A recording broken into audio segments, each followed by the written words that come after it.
A mission that began decades ago is about to pay off.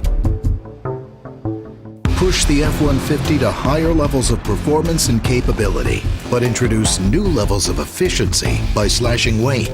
It meant a monumental investment in examining and testing the possibilities of new materials.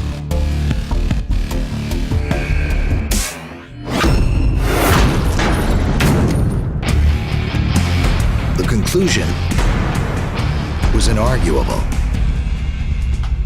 Lightweighting translates into more capability, more efficiency.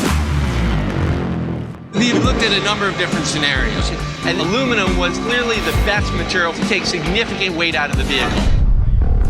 Long before we brought the engineers on, designing every component, we had already built prototypes. Nobody knew they were aluminum. As early as 2009, Ford secretly delivered aluminum-bodied F-150 pickups into the field in a blind truck test. It was at testing where we said, yeah, this is the right formula. This is it. The alliance of two metals forged a machine more efficient and more capable than ever before. These two elements are the ideal elements for the truck. The frame, the backbone of the truck is steel with an aluminum cab, aluminum front end, an aluminum box. Research folks said aluminum alloys can work, but we need to step it up. Aluminum is almost never used in its pure form. It's always alloyed with something. That's what gets us the great strength. The formula used for F-150 aluminum is derived from military-grade alloys.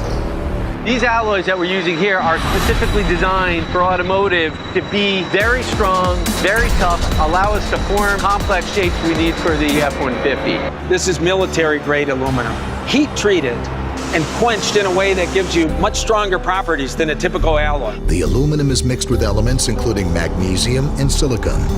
We're the cooks. We mix up all the ingredients, melt it down, cook it for the right amount of time, cast it.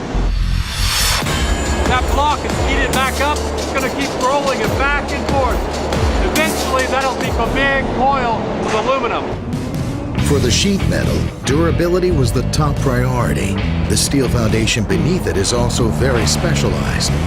There's more high-strength steel here than the outgoing frame.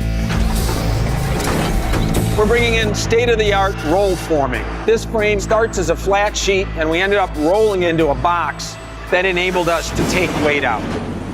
The new materials require processes that are also cutting edge. We've developed technologies to mate two metals together. We e-coat all of the parts before they ever come in contact with each other. So the two metals come together and there's two barriers of e-coat, which seals all the joints so that water can't penetrate. The new techniques make the truck stronger. When you're riveting, you end up with a stiffer truck and a stiffer cab. I mean, by having a continuous joint, we can take a lot of weight out and get great strength and durability. But why Ford? Why now? We've been working on an aluminum-intensive vehicle for over 30 years. It's the right time for customer demand, the right amount of technologies in creating the alloys we need, how to join, how to form, and how to manufacture this vehicle.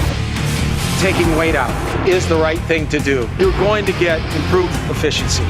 When you need to do the work, the engine, the powertrain, the drivetrain is there to haul and tow. There's no compromises.